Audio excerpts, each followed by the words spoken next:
Halo, perkenalkan nama saya Loh Andrea Calista Arsaningrat, NIM 1909511093 dari kelas D, yang merupakan mahasiswa kedokteran hewan Universitas Udayana. Kali ini saya akan membuat video mengenai topik kuliah dari bakteriologi dan mikologi, yakni topik 3, media pertumbuhan bakteri dan jamur.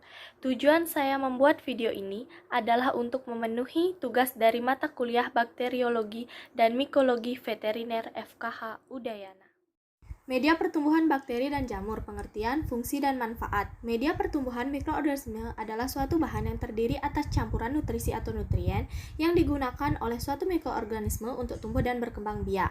Media berfungsi untuk menumbuhkan, memperbanyak, mengisolasi, serta mengidentifikasi bakteri. Guna kepentingan mengidentifikasi bakteri perlu mempelajari morfologi serta sifat dari bakteri. Selanjutnya ada komposisi pertumbuhan. Yang pertama adalah tingkat keasaman atau pH. pH 4,6-7 merupakan kondisi optimum untuk pertumbuhan bakteri, sedangkan kapang dan kamir tumbuh pada pH yang lebih rendah.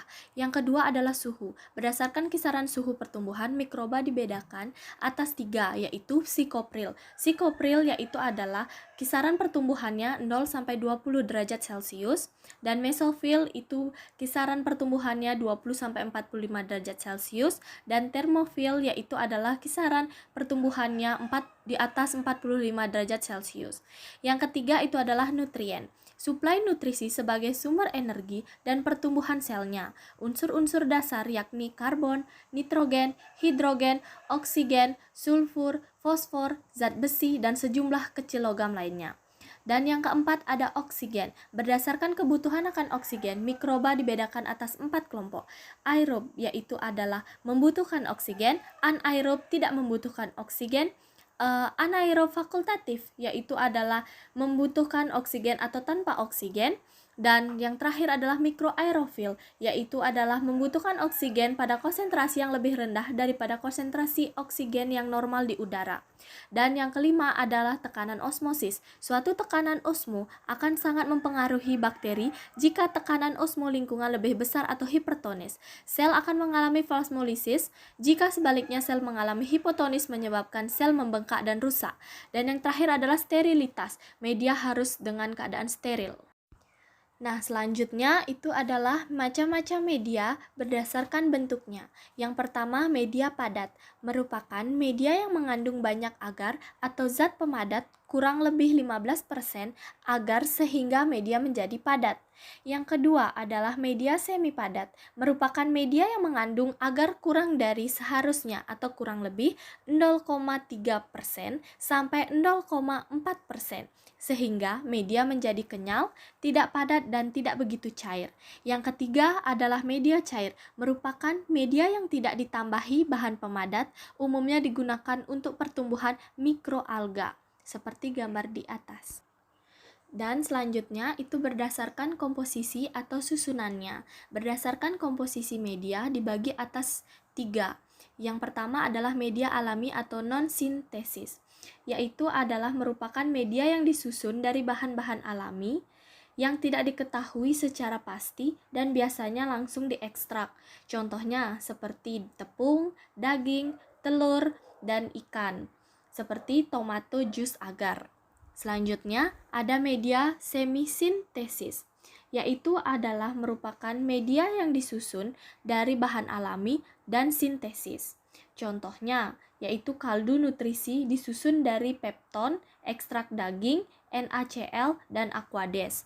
Dan yang ketiga, media sintetis, disusun dari senyawa kimia. Contohnya, yaitu McConkie agar. Dan selanjutnya itu berdasarkan fungsinya, yaitu medium umum. Medium umum merupakan bahan-bahan yang bertujuan menstimulasi pertumbuhan mikroba secara umum. Pada gambar 1 merupakan nutrien agar atau Na, dan gambar 2 merupakan blot agar atau Ba, seperti gambar di samping. Selanjutnya, berdasarkan fungsi, media diferensial. Media yang digunakan untuk membedakan satu bakteri dengan bakteri lain. Contohnya, media triple sugar iron agar atau TSIA, Terus ada media sulfit indol motility yaitu SIM, seperti gambar di atas. Berdasarkan fungsi, ada media diperkaya.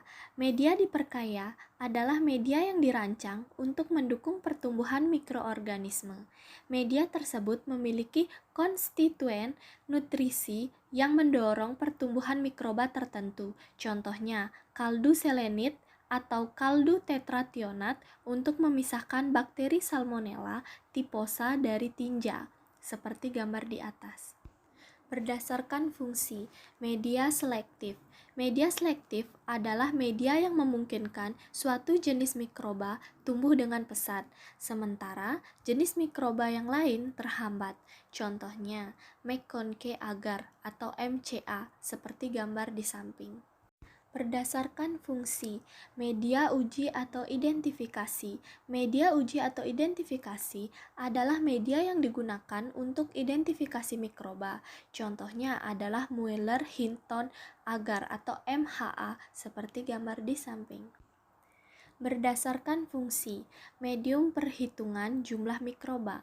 Medium spesifik yang digunakan untuk menghitung jumlah mikroba dalam suatu bahan. Misalnya, medium untuk menghitung jumlah bakteri E. coli air sumur, seperti gambar di samping.